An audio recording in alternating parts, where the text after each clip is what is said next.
dia a todos. Eu é que agradeço a oportunidade e o privilégio de estar participando desse evento com vocês.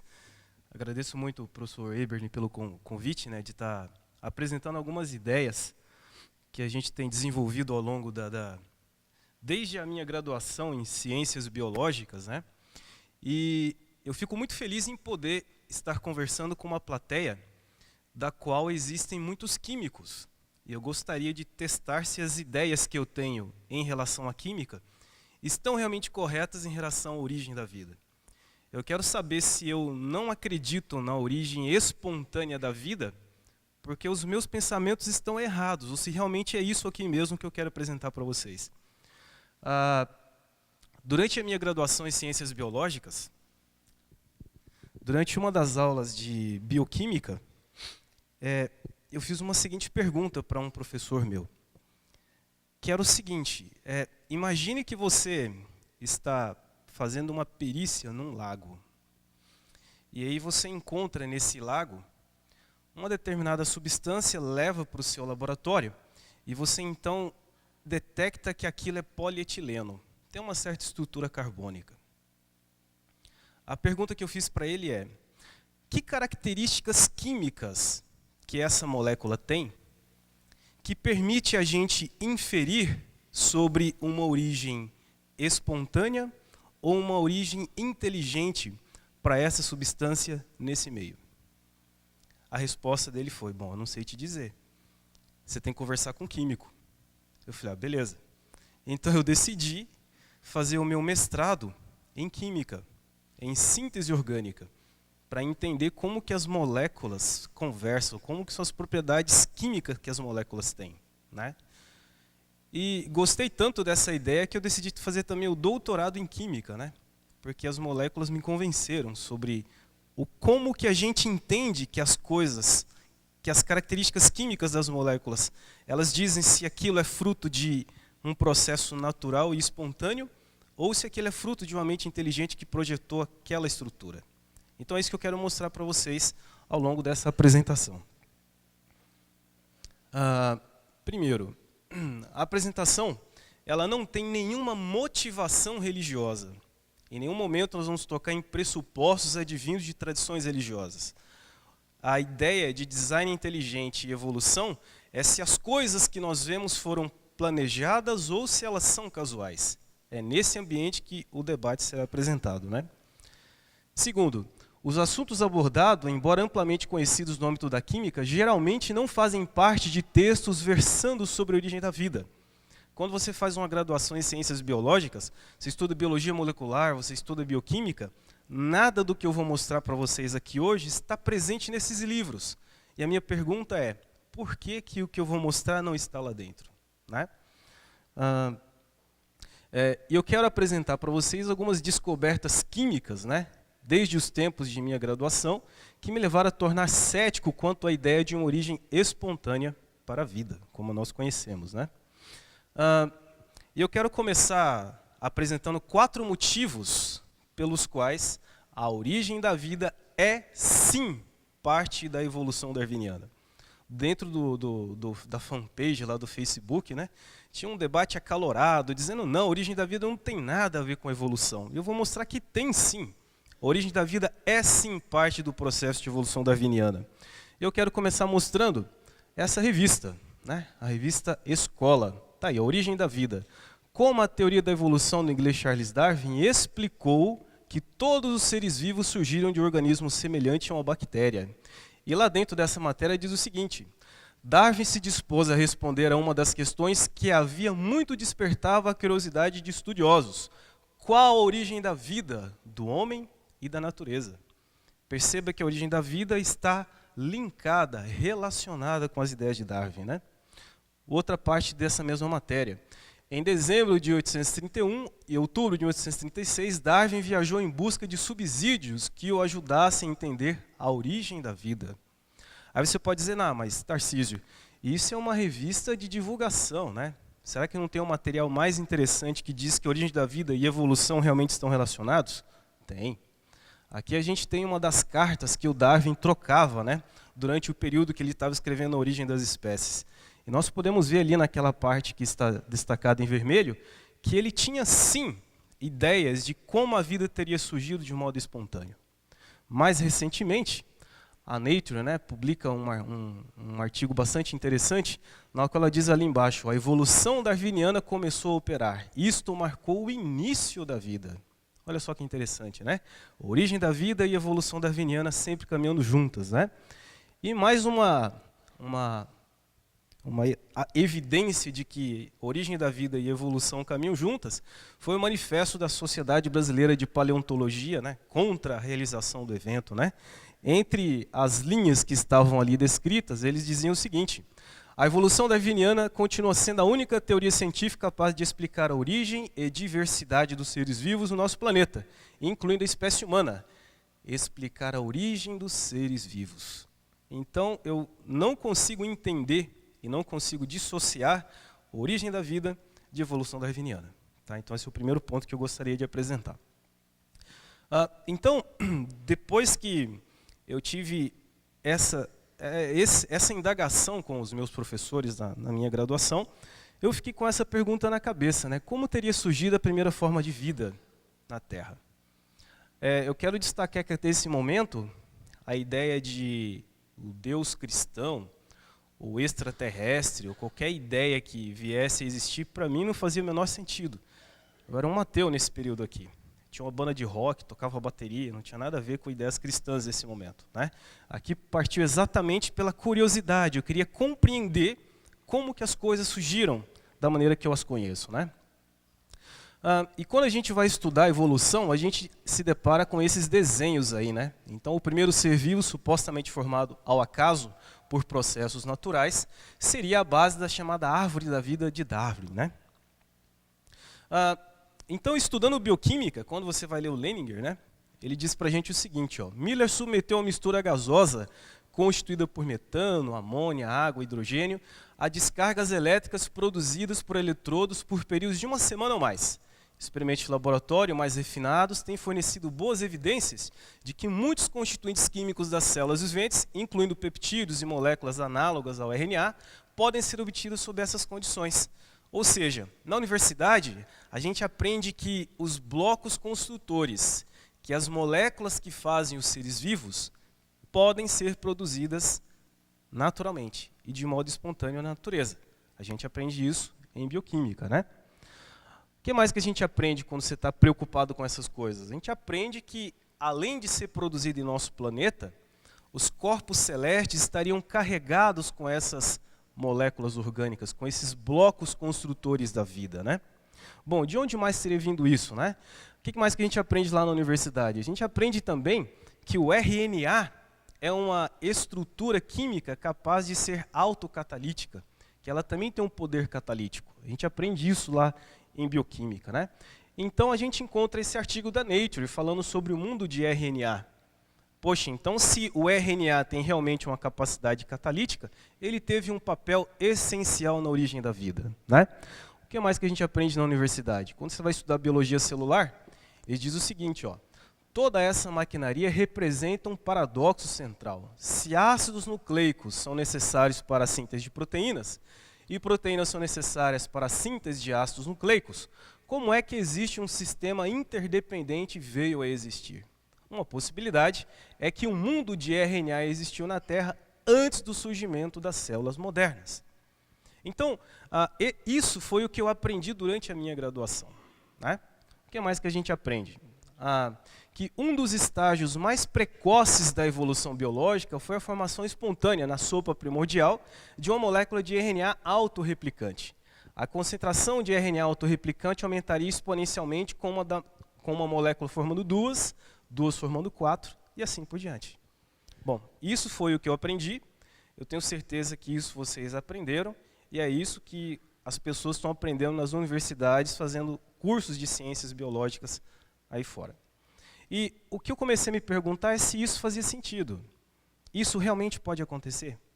Será que isso que os livros falam é quimicamente possível? Né? Bom, a gente encontra também esse tipo de desenho, né? Mostrando, olha, desde a formação da Terra, né? até a diversificação da vida, nós passamos por um estágio, por um período aqui de química pré-biótica, onde os blocos construtores foram produzidos, ou na Terra, ou vindo do espaço, né? Esses blocos construtores começaram a se polimerizar e formaram então o chamado mundo do RNA. Então, entre 4,2 e 3,8 bilhões de anos, teria 400 milhões de anos aqui de processos químicos acontecendo, né? E o que a Scientific American coloca para a gente, né? Que, no entanto, quanto mais improvável nós considerarmos um evento, ou qualquer uma de suas etapas, dado o tempo suficiente, é quase certo que aconteça pelo menos uma vez. Assim, diante de tanto tempo, o impossível torna-se possível, o possível se torna provável, e o provável torna-se praticamente certo. O tempo realiza milagres. Então, isso foi o que eu encontrei durante a minha formação em ciências biológicas. E durante a minha formação em ciências biológicas, a minha concepção de origem da vida era isso aqui. Então, dessa maneira, a vida teria começado na minha mente, né? Eu tenho entendido dessa maneira. E para resolver o problema da diluição, surge a proposta de que a absorção de biomoléculas na superfície de argilas teriam desempenhado um papel central no suposto mundo pré-biótico, né?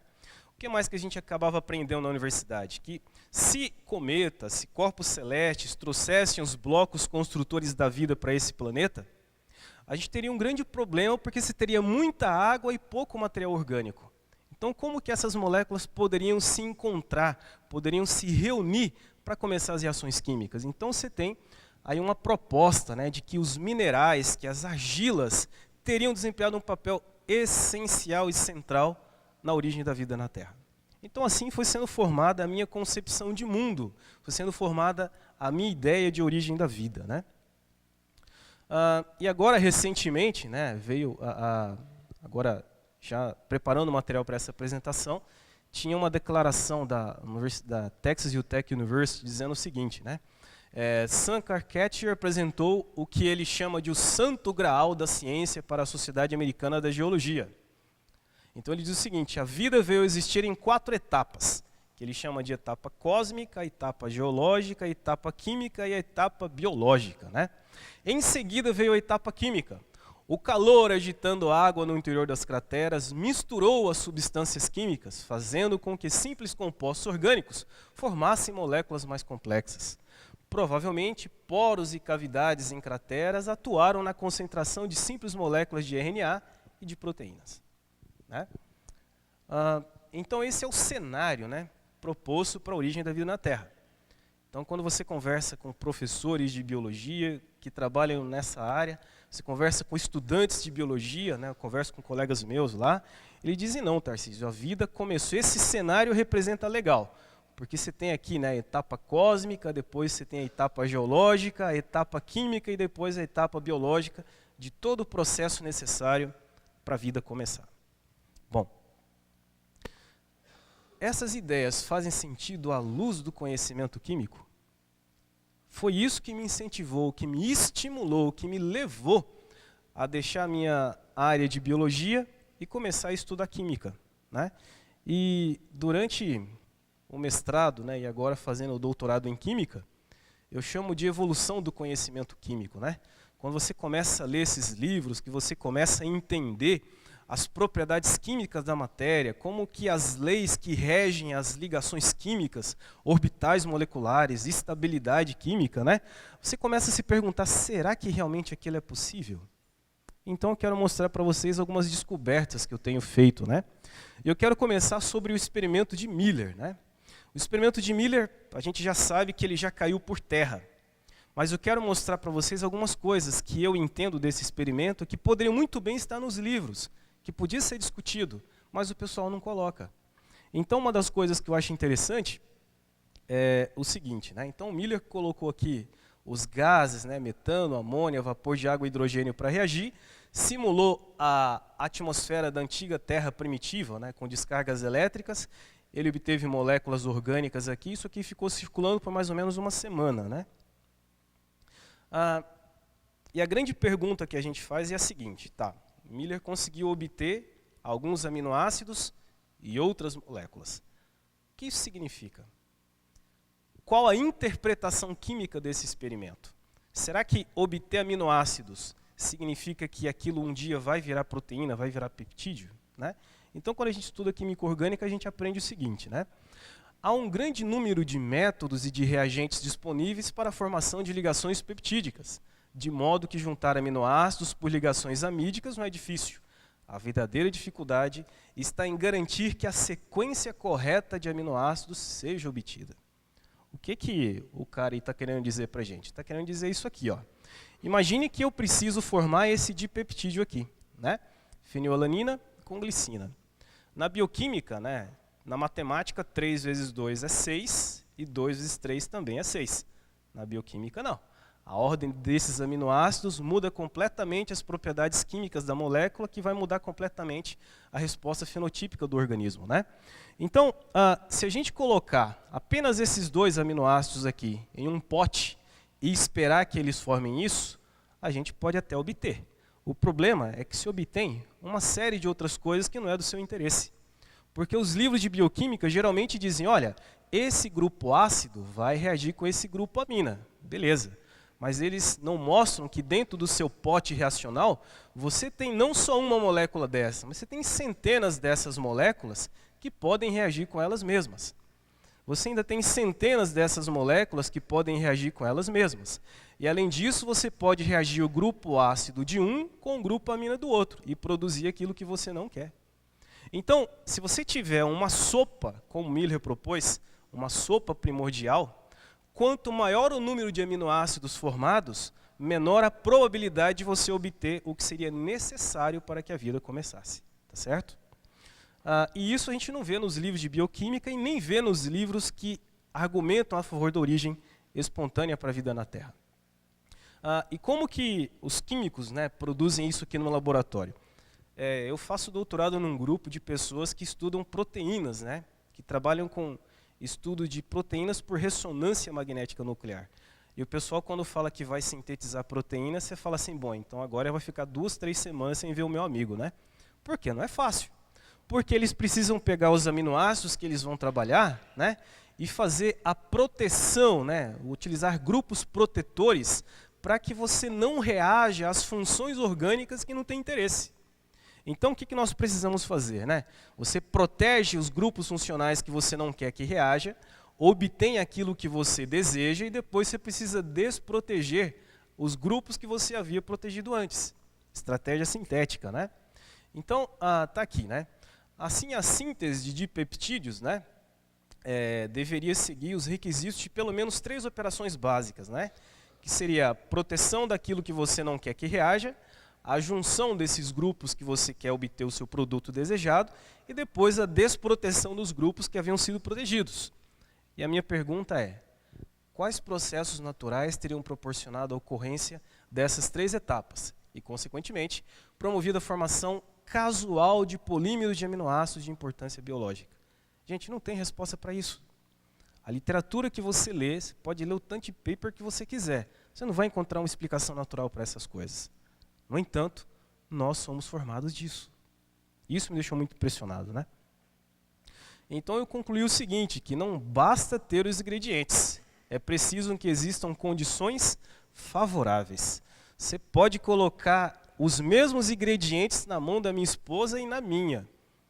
Na mão dela vai sair um bolo. Na minha mão vai sair algo muito parecido com a sopa primordial do Miller, tá certo? Que não tem nada a ver com o bolo. Por quê? Porque você não tem as condições necessárias para que as coisas aconteçam. Não adianta, né? E o Miller, né, ele reconheceu isso. Ele diz o seguinte, ó, a origem química da vida é muito mais difícil do que primeiro havíamos imaginado. Ele reconhece isso, né? Outro modelo da adsorção de biomoléculas na superfície de minerais. Como a gente havia mencionado antes, né, os minerais teriam atuado na seleção de enantiômeros e na concentração de moléculas formadas no suposto cenário prebiótico. O efeito da diluição, né? Não importa se as moléculas são formadas aqui ou se elas têm origem extraterrestre. Se eu tenho um grande volume de água, eu preciso reduzir, eu preciso concentrar essas moléculas para elas poderem reagir. né? Então, qual que é a proposta? A ideia é que, uma vez que essas moléculas estavam disponíveis nos oceanos primitivos, elas foram levadas para o continente pelas ondas. Chegando no continente, elas formariam essas poças que a gente está vendo aqui, né? Com o passar do tempo, a água dessas poças começa a evaporar e você então começa a pré-concentrar as moléculas formadas, até que a poça seca totalmente. Então agora você tem aminoácidos adsorvidos na superfície de argilas. Quando esse ciclo se repete inúmeras vezes, nessa fase sólida você concentra bastante aminoácidos. Então o que aconteceria? Muito bem, se esses aminoácidos forem adsorvidos com a estereoquímica, com a face correta, eles podem reagir e podem polimerizar. Isso é apresentado nos livros, isso é apresentado nos artigos de evolução. No entanto, isso é uma ideia, isso nunca foi testado. Muito bem, não havia sido testado, porque agora foi. Então a gente tem 3 artigos interessantes publicados no JBCS, Journal Brazilian Chemical Society, na Química Nova e na revista Aminoacids. E o que eles dizem para a gente, né? Isso foi feito por um grupo de brasileiros, tá certo? Se eu não me engano, o pessoal da UEL que fez isso aqui. Então, como é que eles trabalharam? Eles colocaram uma solução aquosa de aminoácidos em uma superfície de argila e aqueceram um sistema até 80 graus Celsius para que a água pudesse evaporar. Esse sistema continuou aquecido e esse ciclo foi repetido diversas vezes. Então, depois eles analisaram o que tinha acontecido aqui na argila. Será que esses aminoácidos reagiram? Será que eles se polimerizaram? Será que cadeias longas foram formadas? E olha só que interessante, né? Os minerais absorvem muito mais aminoácidos com o grupo R carregado. A cadeia lateral desses aminoácidos pode ser sem carga elétrica, negativa ou com carga positiva. Então, nesses experimentos, a grande maioria dos aminoácidos que conseguiram absorver na superfície desses minerais tinham um grupo R carregado. Portanto, sua subsequente polimerização poderia produzir apenas peptídeos e proteínas com uma grande quantidade de aminoácidos com o grupo R carregado.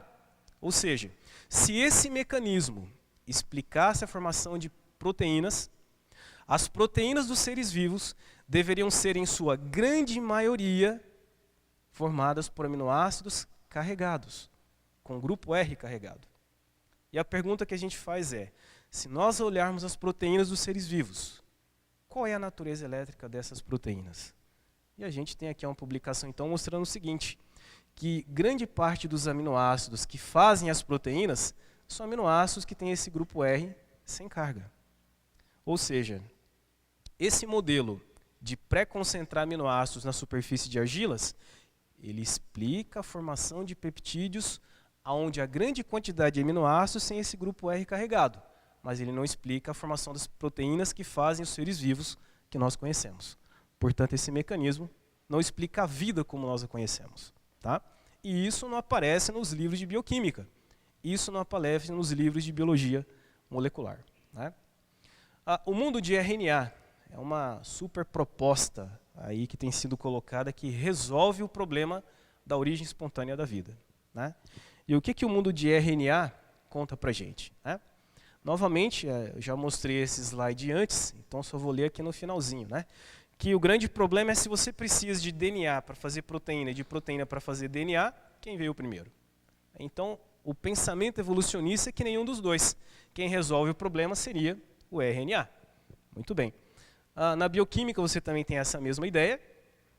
E recentemente foi apresentada a versão 2.0 do mundo do RNA. Né? E qual que é a versão 2.0 do mundo do RNA? Porque agora não adianta, o pessoal já sabe que o RNA sozinho não resolve o problema. Então ele precisa de um conjunto de moléculas acessórias para ajudá-lo nessa tarefa autocatalítica. Peraí, se precisa de moléculas acessórias, como é que é autocatalítico? Já não consigo entender mais. Né? Mas está aí a versão 2.0 do mundo do RNA. Então, só para a gente poder lembrar que os blocos construtores, né, produzidos na Terra ou de origem extraterrestre, eles deveriam ser estáveis e permanecer nesse ambiente por muito tempo.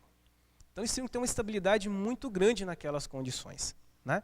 E o que é que a química ensina para a gente? O que é que nós aprendemos? Né? Antes disso, novamente aquele artigo que diz que o tempo realiza milagres, né? Então, no pensamento evolucionista, quanto maior o tempo, maior a chance das coisas acontecerem. Será que esse pensamento também é válido para a química? Olha só o que eu aprendi. Aqui a gente tem o esqueleto de um nucleotídeo, onde você tem o fosfato, o açúcar e a base nitrogenada. E essas seriam as bases nitrogenadas que poderiam estar ligadas aqui, formando o nosso RNA. Muito bem. Então, para que isso aqui se formasse sem uma intervenção inteligente, nós precisaríamos que cada uma dessas moléculas estivessem disponíveis em quantidade suficiente, com a estereoquímica correta, naquela sopa primordial. E isso tudo, então, deveria reagir e formar, então, o nosso nucleotídeo, né? Isso foi estudado. E quem fez esse primeiro estudo, né, foi o próprio Miller, e ele publicou esse resultado aqui em 98. E o que ele analisou? A estabilidade dessas bases de RNA. Será que essas bases, né, se elas fossem formadas na atmosfera primitiva, ou se elas tivessem uma origem extraterrestre, será que aquelas bases nitrogenadas teriam estabilidade suficiente para permanecer no ambiente por milhões de anos? A conclusão do Miller é que não. Essas bases são altamente instáveis. Quando você deixa essas bases na temperatura de 100 graus Celsius, que seria a temperatura dos supostos oceanos primitivos, olha só o tempo de meia-vida delas. É assustador. É impossível isso aqui permanecer no ambiente por 400 milhões de anos. Não dá. Né? Ainda que a vida começasse a 0 graus... Alguém já viu falar que a vida começou no gelo? Não, né? Então, se no quente não vai, o Enéas já viu, né? Se no quente não vai, vamos tentar fazer na geladeira. Então agora não é uma sopa, é um picolé primordial, não é verdade? Então, agora a gente tem um picolé primordial aqui para ver se a vida não vai, também não vai, gente. Você não tem a citosina que ela não resiste nem a 0 graus Celsius, a esse tempo todo necessário, que a evolução clama para existir. Novamente, o tempo não realiza milagres químicos. O tempo é inimigo, gente, da química, né? Não dá certo. Então, o que o Miller fala nesse artigo? Né? Frente a estes resultados, concluímos que adenina, guanina, uracila e citosina não poderiam ter sido utilizadas no início da vida na Terra. Então, eu não entendo por que os livros de bioquímica e biologia molecular continuam dizendo que isso acontece. Isso não acontece, gente. Isso sim é acreditar em conto de fadas. A química fala que isso não acontece. Né? Mais um trabalho interessante também feito por Miller, pelos colaboradores dele, foi estudar a velocidade de decomposição da ribose. Poxa, a gente já viu que base nitrogenada não sobrevive, não é estável naquelas condições. Mas e o esqueleto de açúcar? Será que ribose sobreviveria naquelas condições? Gente, foi assustador a conclusão dele, né? O que ele coloca aqui? Olha, o tempo de vida é de 73 minutos em pH 7, utilizando o tampão a 100 graus Celsius. E de 44 anos em pH 7, se tivesse um picolé primordial aqui novamente, né? Esses resultados sugerem que o esqueleto, né, do primeiro material genético não poderia conter ribose e outros açúcares, por causa da sua estabilidade. Isso a gente já sabe, mas os livros continuam trazendo essas ideias para a gente. Então, quando eu deixei a graduação em ciências biológicas, que eu comecei a estudar química e comecei a enxergar isso, eu tomei um susto muito grande. Eu comecei a me perguntar, as pessoas não colocam isso nas aulas de bioquímica porque elas não sabem ou é porque existe uma desonestidade por parte das pessoas? Eu não consegui entender que as pessoas não sabem isso. Isso está publicado, está disponível. E o mais interessante é que se você for lá nos livros de biologia molecular e de bioquímica, o Leninger traz lá sempre no final dos capítulos dele, né, um pacote de referências para ajudar a gente a estudar aquele capítulo. E eu fiz o dever de casa, eu estudei as referências que ele deu, mas eu não encontrei nenhuma dessas referências lá. Por que isso não está apresentado na bibliografia? Isso me preocupa, né? Novamente, nem o esqueleto de açúcar poderia sobreviver a 400 milhões de anos. Não dá. Né? mesmo entre geólogos evolucionistas, é consenso que o ácido fosfórico não era uma substância abundante na suposta terra primitiva. Então, por que nós precisamos colocar adubo com fosfato para que as plantas possam crescer? Por que eu preciso adubar uma planta para ela crescer? Eu trabalho com mamão no meu doutorado, né? E por que quando eu vou plantar mamão, eu preciso colocar adubo com fosfato para o mamão crescer? Porque a terra tem fosfato, mas esse fosfato, esses minerais com fosfato, não estão disponíveis para serem utilizados pelos seres vivos. Hoje isso não acontece, e no passado também não acontecia. A química não muda, tá certo? Então, nenhuma dos três constituintes do esqueleto do nucleotídeo a gente consegue produzir em quantidade suficiente e em estabilidade suficiente para sobreviver a 400 milhões de anos naquelas condições da suposta terra prebiótica, né? De novo, não basta ter os ingredientes, é preciso que existam condições favoráveis. Sem condições, ingredientes não fazem milagres, né? Uma outra coisa interessante, né, que, voltando ao início da minha fala, que era, poxa, como que a gente pega uma determinada estrutura, olha para ela e fala assim, bom, isso aqui é natural, isso aqui não é natural, né? Quando a gente olha uma cadeia de polietileno, você pode deixar o petróleo o tempo que for lá, que ele não vai se transformar em polietileno, não dá. Quando a gente olha essa estrutura, será que ela pode se formar espontaneamente? O que a química nos ensina, né? Aí eu fui estudar o Journal American Chemical Society, o JACS, a publicação magna da química, né? Gente, eu encontrei isso aqui lá, olha só que bacana, cinética de degradação do RNA. Então, quando a gente tem esse esqueleto de RNA, esse grupo OH que está aqui do lado, ele faz uma reação SN2 aqui, ó, a cinética é de segunda ordem, e ele então arrebenta com a estrutura que você tem. Essa molécula com esse grupo OH e um polímero não é algo que você encontra na natureza espontaneamente. É igual você esperar que o petróleo vá se transformar em polietileno. Na química isso é muito fácil de se enxergar, né? Bom, então qual seria a solução naturalista, a solução evolucionista para esse problema da não possibilidade de formar essas estruturas espontaneamente? Essa é a ideia. A gente teria uma grande quantidade de minerais contendo boro, e esses minerais poderiam estabilizar essa molécula no ambiente. Por que elas poderiam estabilizar? Simples. Aqui você tem a estrutura do carboidrato, né, a estrutura aberta, aqui você tem a estrutura cíclica, e aqui você tem então o boro, né? Agora sim, o boro estabiliza essa molécula, né?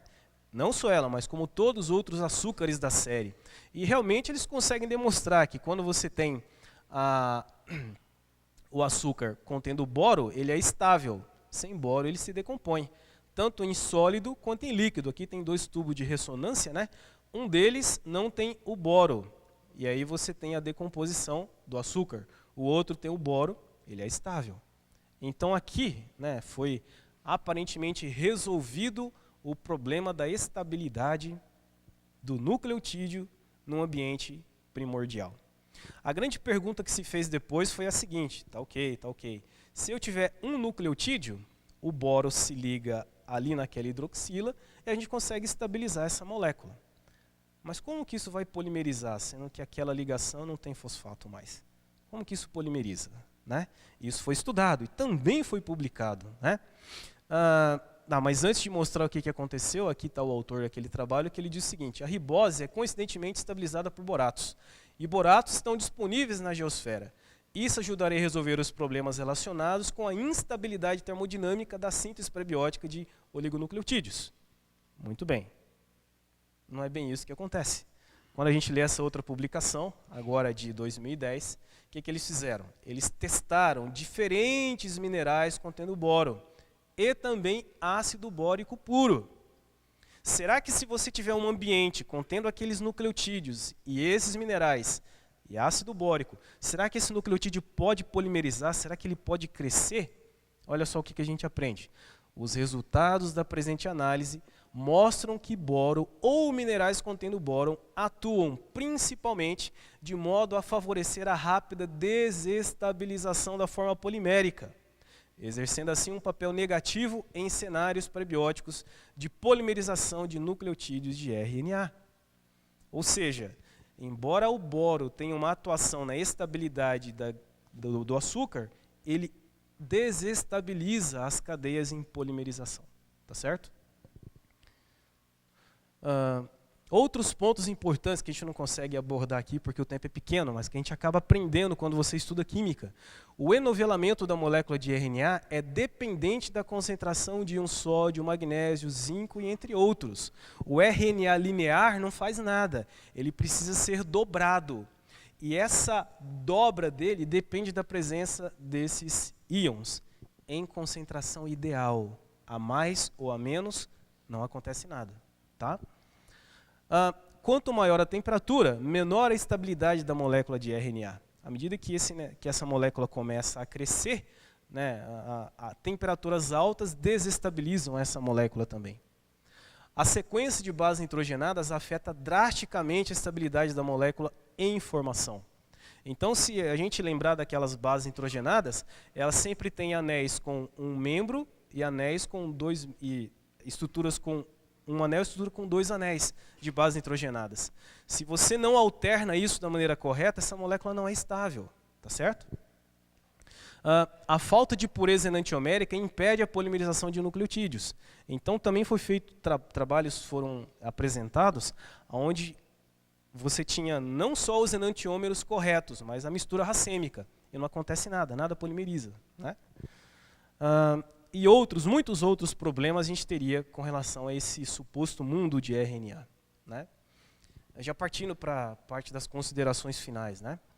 A origem da vida é abordada de forma a não permitir o desenvolvimento do pensamento crítico nos estudantes. Então, isso é a minha constatação. Quando eu estudei bioquímica, quando eu estudei biologia molecular, nenhuma dessas ideias me foram apresentadas. Eu não saí da minha graduação com um pensamento crítico. Eu saí de lá doutrinado. Doutrinado a aceitar o mundo de RNA, a aceitar o experimento de Miller como sendo uma evidência de que a vida surgiu de modo espontâneo. Isso é doutrinação. Depois que eu comecei a estudar química, que eu comecei a entender como que as moléculas trabalham, aí sim eu me tornei crítico. Então, o que eu entendo é que nós deveríamos mostrar, apresentar para os estudantes, com certeza, um modelo suposto para o mundo prebiótico, mas apresentar também as dificuldades que esse modelo tem. Aí sim, você está formando cidadãos críticos, capazes de escolher e, inclusive, contribuir para o desenvolvimento dessa área. Isso é interessante, né? Afirmar que a vida surgiu ao acaso, pela mera ação das leis naturais, não está em acordo com o conhecimento químico, sendo, na verdade, crença e superstição. Você dizer que nucleotídeos podem polimerizar e formar moléculas de RNA, isso pode ser até logicamente possível, mas não é quimicamente viável. Isso sim é crença e superstição. Né? De novo, né, não basta ter os ingredientes, é preciso que existam condições favoráveis. Então a gente agora tem uma sonda que desceu lá no cometa e a notícia que já está saindo é que se for encontrado aminoácido, resolveu o problema da origem da vida. Não adianta ter ingrediente, é preciso que existam condições favoráveis para a vida começar. Né? Eu tive o desprazer de ter 2 irmãos e o meu pai falecidos, né? Então, quando você tem uma pessoa morta em cima de uma cama, ela tem todos os ingredientes ali para a vida começar. Mas por que não é vivo? Porque não tem condições favoráveis para a vida começar novamente. Tá certo? A química da vida nos ensina que proteínas, RNA, DNA e outras moléculas biológicas não podem ser obtidas de modo casual. Mas a vida é constituída por essas mesmas moléculas. Se isso não pode ser feito de modo espontâneo e casual, e nós somos feitos dessas coisas, a melhor inferência é que nós fomos planejados, como falou o professor Eberlin. Tá certo? Eu estou começando meus estudos agora. Estou aprendendo química agora. Mas o pouco de química que eu aprendi foi suficiente para mostrar o estrago que o naturalismo fez em termos de conhecimento científico durante a minha formação. Eu quero agradecer a vocês pela oportunidade de estar aqui, pela paciência e a atenção, e obrigado a todos.